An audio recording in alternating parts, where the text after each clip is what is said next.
Welcome to 9works TV. Today we've got a very special episode looking at a car that's perhaps a little lesser known in the world of classic 911s. It's the 911E.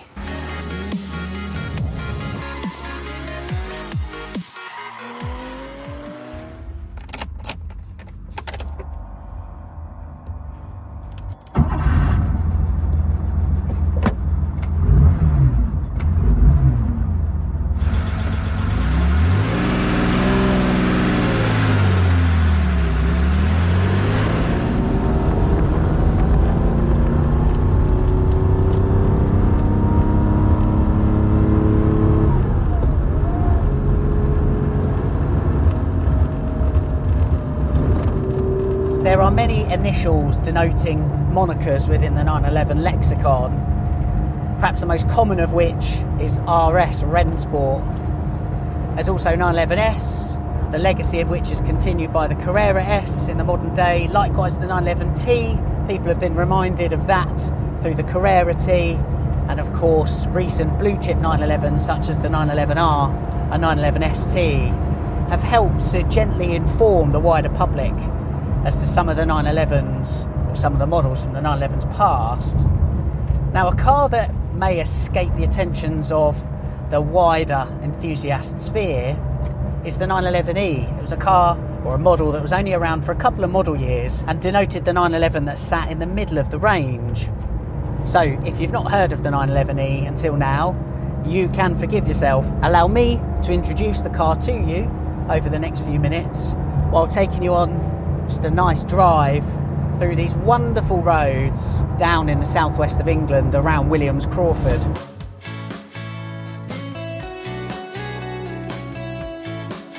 So that period between 1963, when the 911 was born essentially, up until the end of Longhood production in 1973.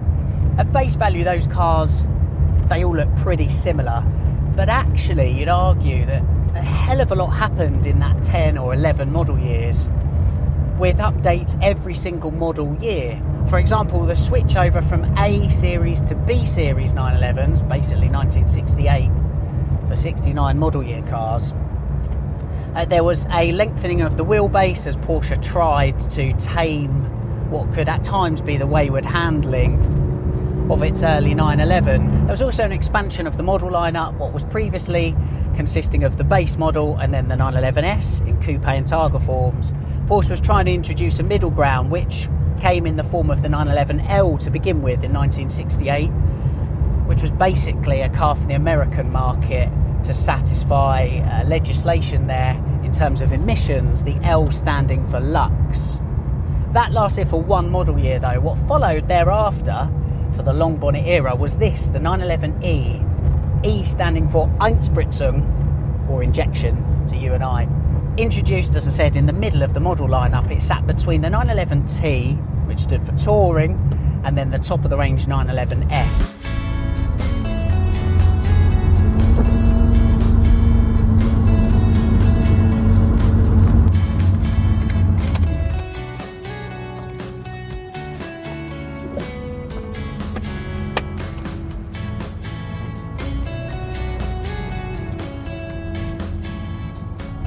So look, hot topic for the last few years has been how legislation is stifling engineering or stifling the enjoyment of sports cars. And really you could argue that legislation pushes the boundaries of engineering to get round these challenges, particularly in regards to emissions. And that's something that's been going on for well over half a century now. And this car is evidence of it. Basically swapped out how the car manages fuel. Gone were the Weber carbs that were in place on their previous S, or the Zenith carbs that were on the entry-level 911 or 911T, replaced with a Bosch MFI, mechanical fuel injection. Far more efficient, it was much better on emissions as well, which allowed this car to be sold in the United States, which had its stringent emissions regulations. And if by magic, here in the Special Projects Department at Williams Crawford, we have a flat 6 air-cooled engine with the Bosch MFI pump before us. Now, do not be fooled with these Although they succeeded carburettors, and carburettors are extremely difficult to maintain and tune in the specialist sector, these, believe it or not, are even more complicated, and Adrian has just filled me in on some of the tech on here to explain why. It's really, really vital, therefore, that these are maintained by people who know what they're doing. As you can see, belt driven, driven by the engine. However, it has its own timing, it has its own camshaft in there, which helps it work properly and send fuel, bits of it, into the engine. Now these need to work with 6 butterflies controlled here to ensure precision timing, to ensure fuel, the right amount of fuel is delivered at exactly the right time to develop power but also maintain efficiency.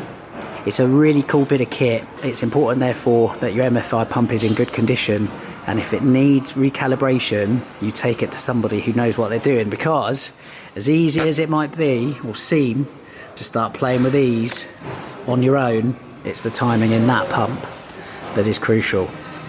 But that right there, unhindered by other bits of flat 6 paraphernalia, is the MFI pump on a flat 6. Now the 911E would last for 5 model years, 69, 70, 71, 72 and 73, bring into a close what we now know as the long bonnet era. So it's 5 short years really, but as I said earlier on in the video, 5 years that showed even half a century ago Porsche was having to innovate and think outside the box in order to satisfy the suits. And it worked, and it still works today, admirably, to be honest with you.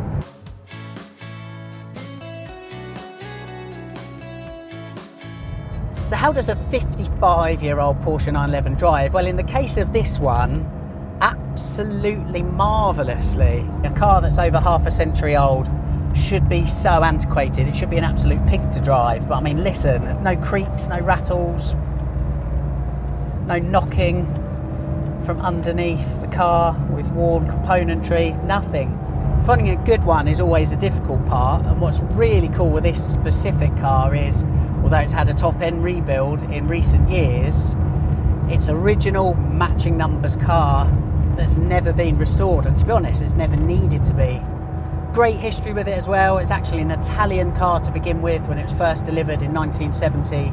After spending its early life in Europe, it swapped the Italian roads for the expanse of Canada, where the car spent nearly 40 years from the mid-80s through to 2016 before it came here to the UK.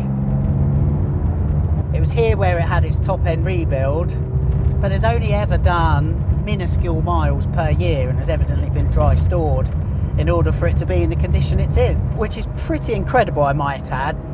55 years old now, it's just amazing, isn't it? This is a car that's easy to drive, and to be honest, far easier than the 911S that sat above it. Although that car has a kick-on in power, 180 horsepower over the 155 here, that's a really revvy car, particularly in the 2.2 litre capacity that the C and D series cars were. The E enjoys a much flatter torque curve, a good deal of punch lower down, which allows you to make decent progress from the off. Good fun on these skinny little 15-inch Fuchs as they are, without troubling the speed limit. This is just lovely. The dogleg gearbox can be a problem for some. This is really nice actually once you get your head around it. And seems to be in fine fettle. It's just a joy to drive, an absolute joy to drive, and allows you to enjoy the true original Porsche 911 experience. Long bonnet, glorious gun barrels protruding out ahead of us, really tactile drive felt delicately through the steering wheel. We're having a very short stop here in Loo. Just have a quick look around this 911E because it's beautiful, and obviously the majority of the video so far has been inside the car. So let's take a look around it exactly as I see it here, because it is honestly stunning. The colour really pops, as you can see, in this sunlight. Really nice with, I'll come around here so you can see it, the quintessential, the original Porsche crest with its orange stripes rather than red, and the different font as well. It would change a few years later in the G series. So yeah, we've got the proper long bonnet badge on there. And as I said, this car, the beige interior goes so nicely with the burgundy paintwork, which as I said is exquisite. It's riding on Fuchs. The 911E as well, by the way, was the first to debut hydro pneumatic suspension. It's not on here, it was an optional extra. It was basically constantly like adaptive levelling. It was pretty sensitive. It even adapt according to how much fuel you had in the car. It was an expensive option. A lot of the cars have since had them taken off because they're expensive to maintain. But that was something else that debuted on the 911E. We had disc brakes in there, as you can see. Gold badging, which was part of an optional equipment package that came on this specific car. Usually it would be reserved for the S. As I was saying earlier on in the video, the difference between T, E and S models.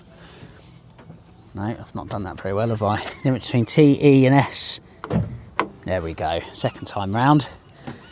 Can be identified via that fan shroud that you can see there. The green, specific to the E-spec 2.2 litre flat six engine Einspritzung. And if you want a bit more detail, you can see the Bosch MFI unit just there, hiding away.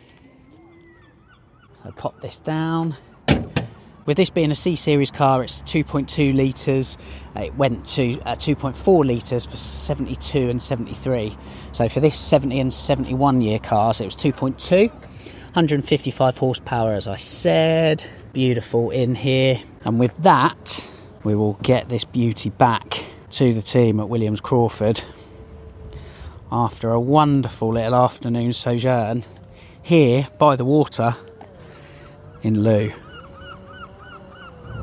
So there we go then, that is the story of the 911E. Where does it sit for me? Well, it might be in the middle of the range from the 911's offering in the 70s, but for me, it's probably the sweet spot. The T that still sat on its carburettors at this time is just a little bit too breathless for me. Quite slow and really feeds into a very antiquated feel ultimately.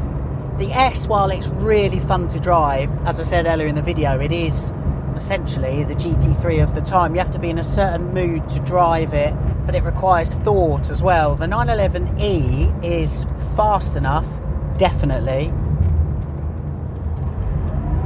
Easy enough to drive, demonstrating there, rowing from 4th down to 2nd. And for me, I think if I was to own a long bonnet car, I think the 911E, as a purely based on driving, is possibly where I'd like to be. As always though with these cars, it's imperative to buy on condition, condition, condition. And this car, as it's presented here, it's just been a complete pleasure from the moment I jumped into it. So thank you very much to the Williams Crawford team for allowing me some seat time in this Burgundy Butte. You can catch more information on it and a host of other cars on the Nineworks marketplace. Go and check that out at nineworks.co.uk. This particular car has 6 months warranty, by the way, which is exceptional when you consider it's not far off being able to collect its own pension. Thank you for watching, and we'll see you again soon on Nineworks TV.